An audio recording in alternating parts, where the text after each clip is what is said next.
गांव की दो बहनों ने वो कर दिखाया जो बड़े बड़े शहर के लोग भी नहीं कर पाते।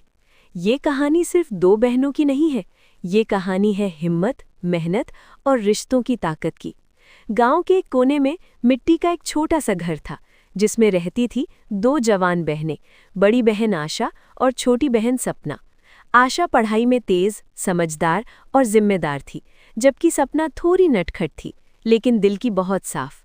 माँ बाप खेतों में मजदूरी करते थे, पैसे कम थे पर सपने बहुत बड़े थे। एक दिन अचानक पिता बीमार पड़ गए, माँ के हाथ काम से रुक गए और घर की कमाई बंद हो गई। रोटी का सवाल खड़ा हो गया और लगा जैसे सपनों पर अंधेरा छा गया हो। तब आशा ने फैसला किया कि वो पढ़ाई के साथ साथ काम भी करेगी। वो दिन में गांव के बच्चों को पढ़ाती और रात को दिए के उजाले में सिलाई करती। उसके हाथों में छाले थे, आंखों में थकान थी, लेकिन दिल में हार नहीं थी।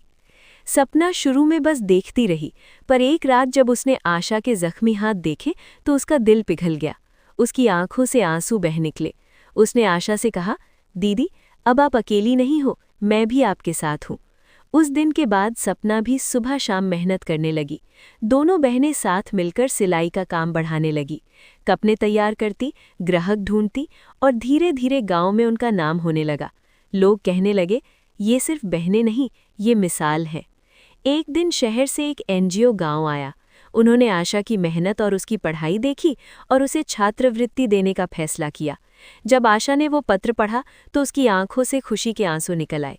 सपना उसे गले लगाकर बोली, दीदी, अब हमारी जिंदगी बदलने वाली है। आज दोनों बहनें अपने गांव के लिए रोशनी बन चुकी हैं। उनकी कहानी हर उस बेटी के लिए संदेश है जो मुश्किलों से लड़ रही है। जब बहनें एक दूसरे का हाथ थाम लेती हैं तो किस्मत भी झुक जाती है। अगर ये कहानी आपके दिल को छू गई हो तो एक लाइक उस हर बहन के नाम कर दीजिए जो घर को संभाल रही है। और अगर आप ऐसी ही भावनात्मक और सच्ची कहानियाँ रोज़ सुनना चाहते हैं तो चैनल को सब्सक्राइब कीजिए, घंटी दबाइए और इंस्टाग्राम पर भी हमसे जुड़िए।